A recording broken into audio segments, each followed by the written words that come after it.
The Desire of Ages, Chapter 2, The Chosen People. For more than 1,000 years the Jewish people had awaited the Saviour's coming. Upon this event they had rested their brightest hopes. In song and prophecy, in temple rite and household prayer, they had enshrined his name. And yet at his coming they knew him not. The beloved of heaven was to them as a root out of a dry ground. He had no form nor comeliness, and they saw in him no beauty that they should desire him. He came unto his own, and his own received him not. Yet God had chosen Israel. He had called them to preserve among men the knowledge of his law and of the symbols and prophecies that pointed to the Saviour. He desired them to be as wells of salvation to the world. What Abraham was in the land of his sojourn, what Joseph was in Egypt, and Daniel in the courts of Babylon, the Hebrew people were to be among the nations. They were to reveal God to men. In the call of Abraham, the Lord had said, "I will bless thee, and thou shalt be a blessing, and in thee shall all families of the earth be blessed."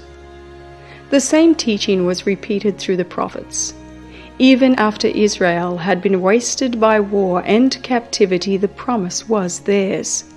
The remnant of Jacob shall be in the midst of many people, as a dew from the Lord, as the showers upon the grass that tarrieth not for man, nor waiteth for the sons of men. Concerning the temple at Jerusalem, the Lord declared through Isaiah, "Mine house shall be called an house of prayer for all peoples." But the Israelites fixed their hopes upon worldly greatness.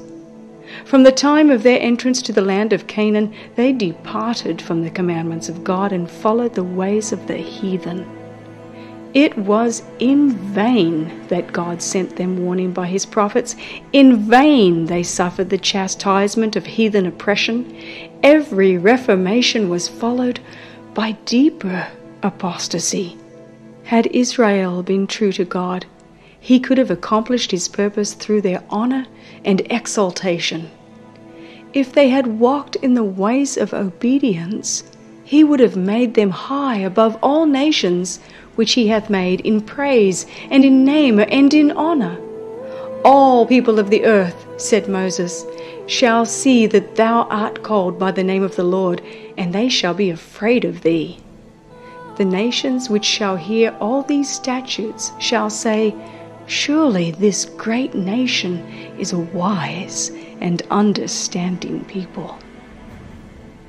But because of their unfaithfulness, God's purpose could be wrought out only through continued adversity and humiliation. They were brought into subjection to Babylon and scattered through the lands of the heathen. In affliction, many renewed their faithfulness to his covenant, while they hung their harps upon the willows and mourned for the holy temple that was laid waste. The light of truth shone out through them, and a knowledge of God was spread among the nations. The heathen systems of sacrifice were a perversion of the system that God had appointed, and many a sincere observer of heathen rites learned from the Hebrews the meaning of the service divinely ordained, and in faith grasped the promise of a Redeemer. Many of the exiles suffered persecution. Not a few lost their lives because of their refusal to disregard the Sabbath and to observe the heathen festivals.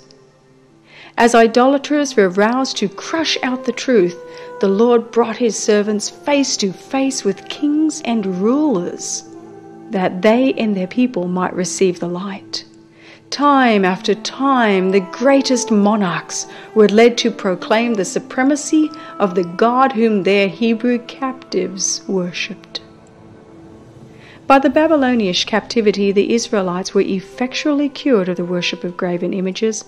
During the centuries that followed, they suffered from the oppression of heathen foes until the conviction became fixed that their prosperity depended upon their obedience to the law of God. But with too many of the people, obedience was not prompted by love. The motive was selfish. They rendered outward service to God as the means of attaining to national greatness. They did not become the light of the world, but shut themselves away from the world in order to escape temptation to idolatry. In the instruction given through Moses, God had placed restrictions upon their association with idolaters, but this teaching had been misinterpreted.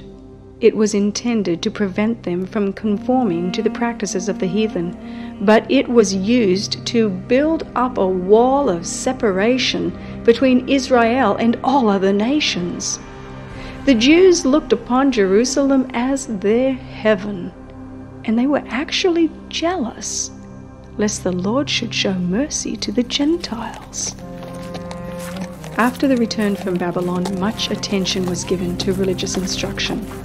All over the country, synagogues were erected, where the law was expounded by the priests and scribes, and schools were established which, together with the arts and sciences, professed to teach the principles of righteousness.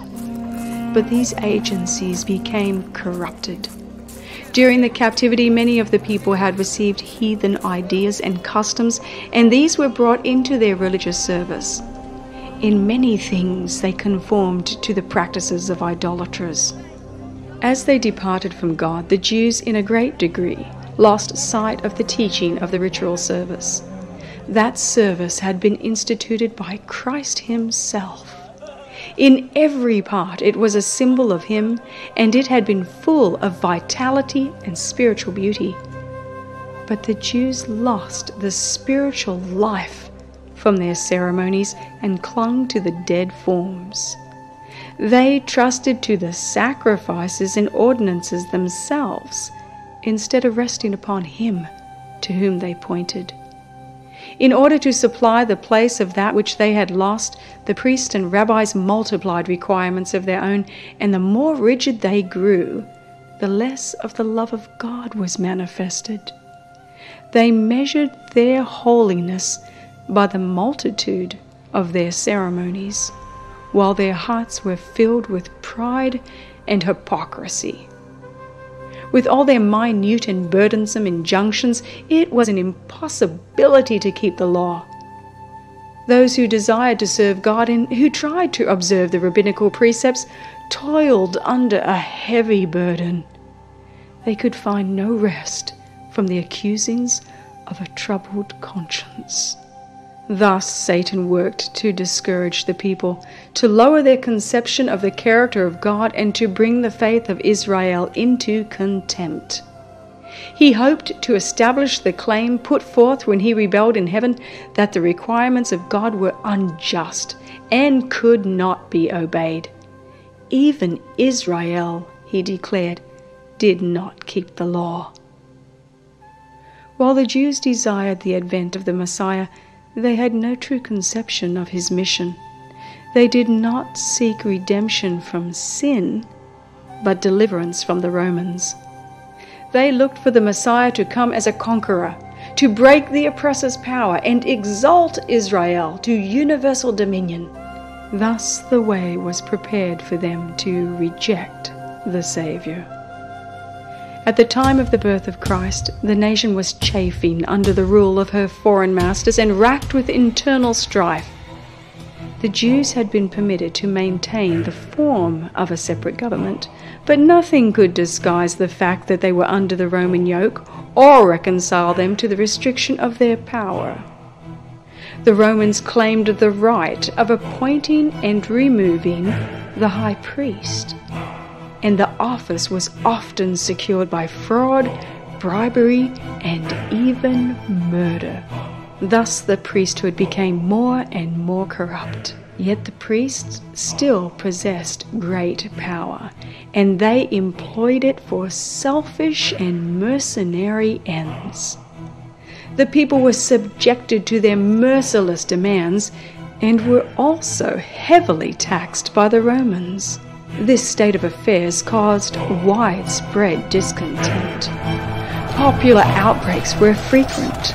Greed and violence, distrust and spiritual apathy were eating out the very heart of the nation. Hatred of the Romans and national and spiritual pride led the Jews still to adhere rigorously to their forms of worship. The priest tried to maintain a reputation for sanctity by scrupulous attention to the ceremonies of religion.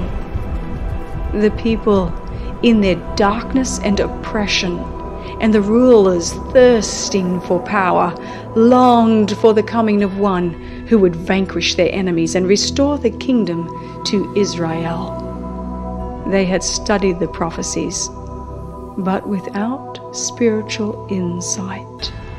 Thus they overlooked those scriptures that pointed to the humiliation of Christ's first advent, and misapplied those that speak of the glory of his second coming.